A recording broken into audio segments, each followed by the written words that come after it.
Good afternoon, everybody. If you give me about 10-20 seconds, I'm just going to copy this link and go live with it. Basically, I want to do an update from my earlier video this morning with regards to Powell's testimony yesterday, and then talk about what I heard from him today and kind of bring people up to speed as to what's taking place. So, let me see here. Why can I not get this through? Okay, here we go. So I'm going to copy this link. Feel free to share it if you find this information that I'm going to give everybody useful. I'm giving you my perspective from the standpoint of managing money on behalf of clients, things that I'm thinking about. And I hope that you take something away from it, because there's a lot to unpack here. Quite a bit to actually unpack. And I outline some of the things in the description of this, regarding the Federal Reserve and interest rate policy, and a lot. So maybe what I'll do is I'll consider doing an entire series on this, because the Federal Reserve is obviously, it's the Achilles heel for a lot of us. We all know that something's wrong. What I would say is our intuition is correct. Something is clearly wrong with the way the Federal Reserve has been doing things. I don't think it's operating in a manner that meets the needs of the American people.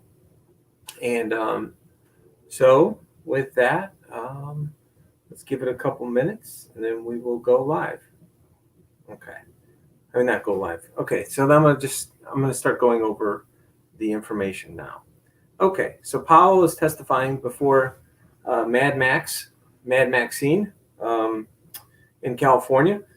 If you don't think corruption exists, when someone as incompetent as her could be in charge of the finance committee, you should really rethink that premise that corruption doesn't exist. She's not qualified, other than just being there a very long time, and this is somebody who's helping ask the questions about economic policy in this country, which is extremely disturbing that someone as incompetent as her would be able to lead the conversation about $100 trillion economy, which is very, very disturbing indeed. Okay, so one of the things that Chairman Powell said is that before liftoff were to occur, in which he was not going to, before the Fed stopped doing asset purchases.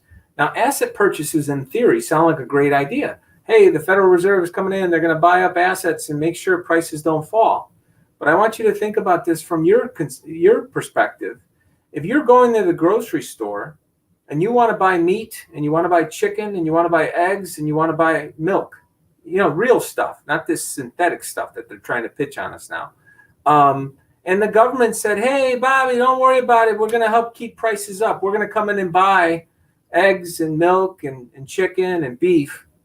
You'd be like, what are you doing? Why are you coming in to compete with me? I want to buy my meat and eggs and milk at cheaper prices. Well, the Federal Reserve, when they do these asset prices, they jump in front of you, whether you want to realize it or not, and make you pay more as your money is getting put to work in the market through your 401k plans, through your investment accounts. So that's problem number one with these asset purchases.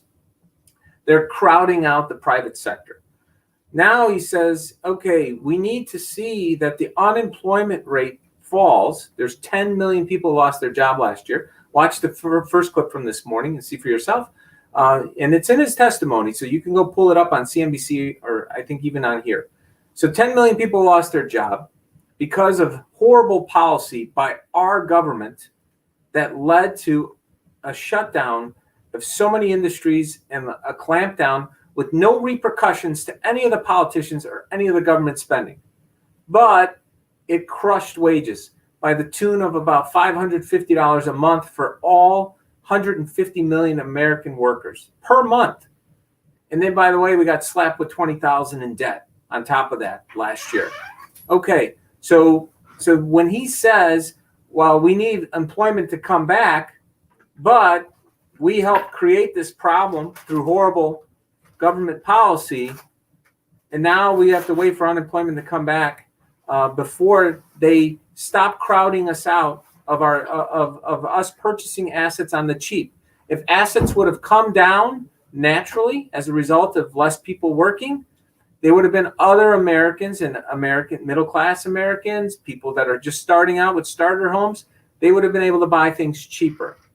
Instead, the price of things has gone through the roof as a result of the government basically punching people in the face while they were already down. You don't have a job, and by the way, we're going to charge you more for everything that you are buying. And one of the people from Congress, I think North Carolina, he mentioned that the cost of childcare across the country is up 50%. I have no idea if that's true, but there's been a shutdown of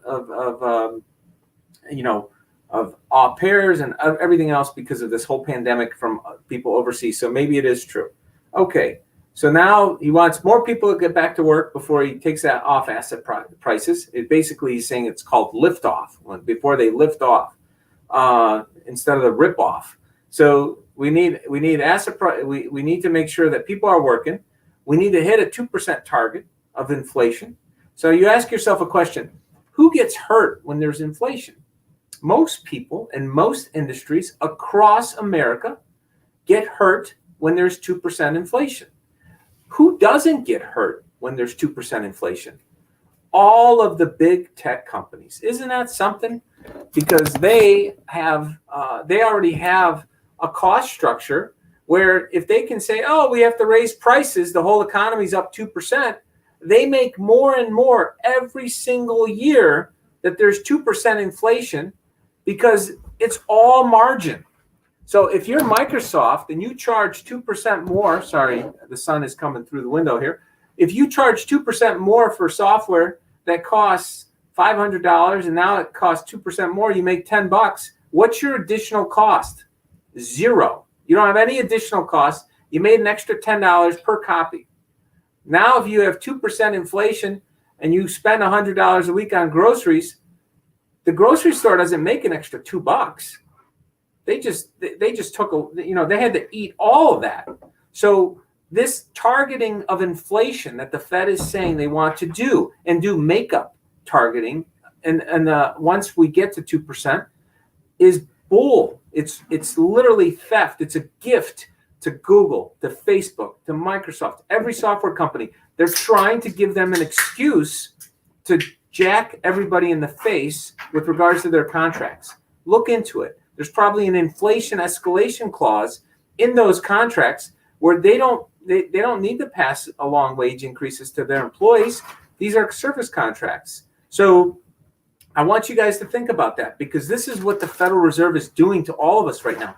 They're literally widening the gap in the theft by big tech of the average American worker across every other industry in this country.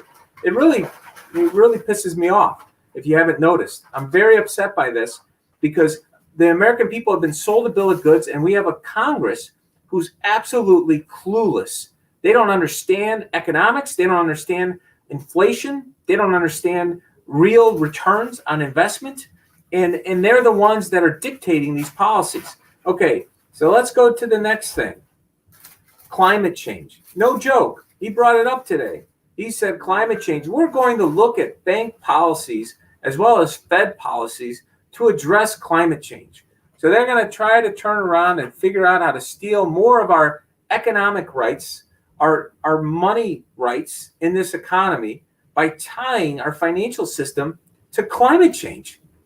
It's the most ridiculous thing ever. If it's really as real as they say, and there's a lot of evidence that I've seen that supports, conflicting conclusions. That's what I would call it. Conflicting conclusions. Some people say it's real, some people say it's fake, but I've seen enough evidence both ways with statistical analysis that show that it might not be as real as people think. And so, I want you to think about this concept, though. If you and I disagree on something, right, we don't have to go to a store and buy it, right? Let's just say that I'm a store and you don't like my pricing policy or my return policy. You just don't come to the store. You're like, you know what, Bobby, I'm not going to buy anything from you. I don't like your return policy. And then I have a choice. I have to change, or I have to say, you know what, I don't mind if you don't come back. Okay, it's a decision that we freely make in our society. Well, if you really care about climate change and you think it's real, I'm not saying that you're wrong or right. I'm just gonna let's pretend for a second you might be right and everybody else is wrong. But let's assume you might be wrong and everybody else is right, that climate change doesn't exist. But you, as an individual consumer, you can say, you know what? I'm not going to go support a business that doesn't believe climate change is real. And that's your right. You have that right as a consumer. And what I'm saying is the Federal Reserve, with this statement today, is trying to say, no, we're going to make everybody abide by what we say when it comes to credit and money. What is going on here? Sorry, folks. It's just like the light I guess the sun's coming down at a particular angle where I keep getting brightened up. So all I'm saying is, with regards to the climate change, we need to look at this immediately. Patriots, Americans that are for this country first, we need to look at it because the Fed is trying to go after the money structure of this country now. After it raised all the prices through horrible policy for people to start out as well as new investors. So people that had their money invested in the markets and did really well in the past 12 months, you should view it as a gift because the Fed was juicing everybody's returns that was invested in the market. And, the economics didn't necessarily support that. Look, go talk to a professional. This is just one person's academic and, educational opinion on this point. I'm not giving investment advice on this, but, go and look into it. How's that? And make your own decisions or find someone that can help you make these decisions. Okay. Now, if that wasn't bad enough with regards to the climate change, Mad Max, she turns around and says, oh, what are you going to do with the Community Reinvestment Act? I think it was her. Maybe it was one of her colleagues. Now they're trying to do social justice tied to money. No joke. And he basically said, hey, we're going to look into that. And, the previous administration didn't help support that, but we'd like to maybe work with these other groups and tie it all together.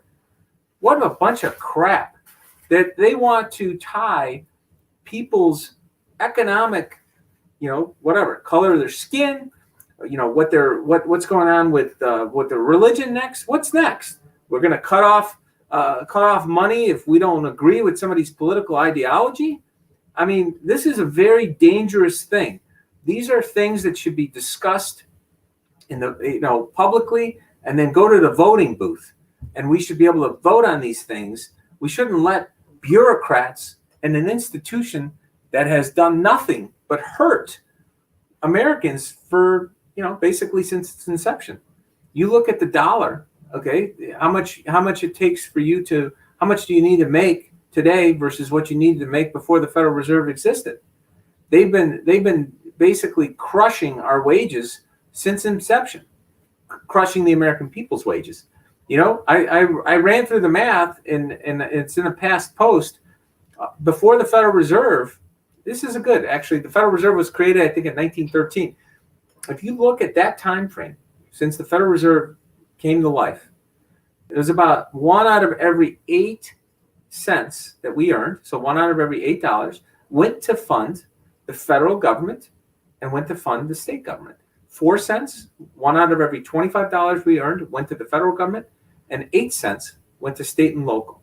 So 1 out of every $12 we earned. So between all of it, one for the government, 7 for us.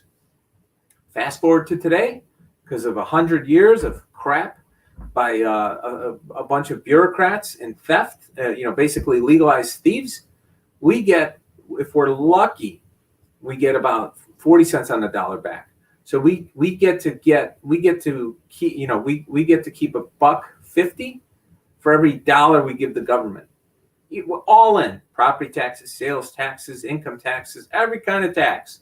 There, all levels of government are probably taking about 40 cents from 12 cents.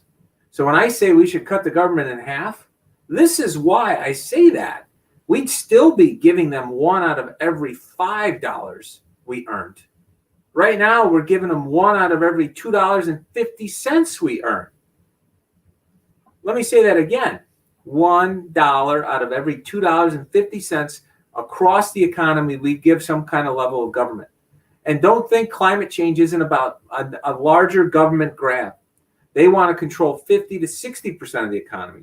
They're going to want to say, you know what? We're going to give you $1. We take $1.50 now. We're going to take 60% of the take.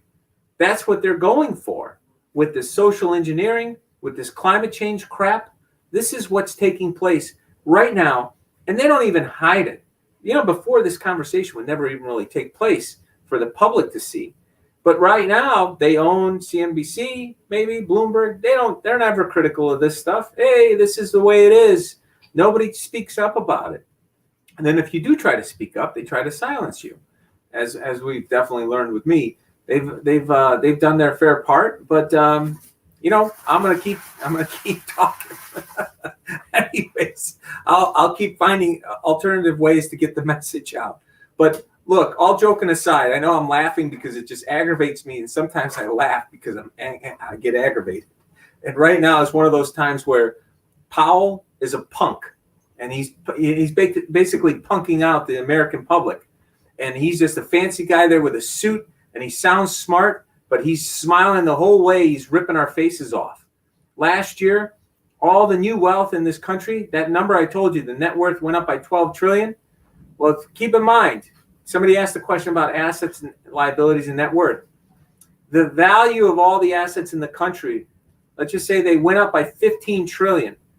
You take assets of how much it went up, 15 trillion, and you subtract out the 3 trillion of liabilities, that's the debt. So we get stuck with the debt, the American people, because a lot of the really, really rich people in this country, talking that 1 out of every 1,000 families that control over half of everything, you think they're on shore? You go look at the governor of Illinois. That guy his family took all the money and made it, and they offshored it. Hyatt was set up on offshore premises. They didn't even pay taxes for him to create all this wealth. Well, he didn't create the wealth. The current governor of Illinois inherited it because both his parents died at a very young age. You know, usually people live to be 80 or 90, and they've died early. So who knows what kind of thing? My wife is telling me, you know, you shouldn't talk about people dying prematurely. I don't know what's going on. I'm just telling you that he inherited his family's fortune about 30, 40 years early, compared to what life expectancy was, not on one, but 2 parents. Anyways, I'm not suggesting anything other than it's very interesting is all.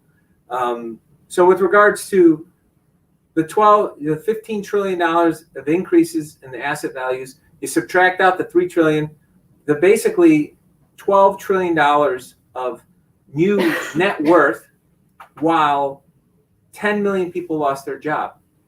Okay, I'm going to say it once, I'll say it again. 1 million times 1 million is $1 trillion. That's how much $1 trillion is. There's 1,000 millions in a billion, and there's 1,000 billions in a trillion.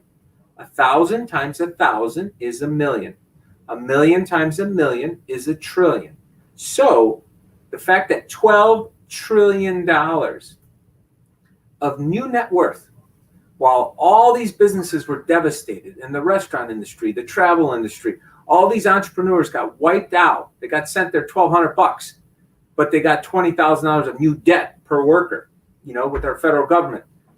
Those individuals, each one, if you divide 12 trillion by 10 million, you get $1.2 million for each job that was destroyed. That's how much more the value of all the other assets went up. That just doesn't seem right to me. It aggravates me. And, you know, today when I was running the numbers, I didn't realize it was that lopsided. It really upset me. And that's one of the reasons why I'm doing this clip, because between them pulling this crap and now they're turning around and saying we're going to inflate this stuff away from all this debt that we papered up. It's ridiculous. I'm not sure when it stops.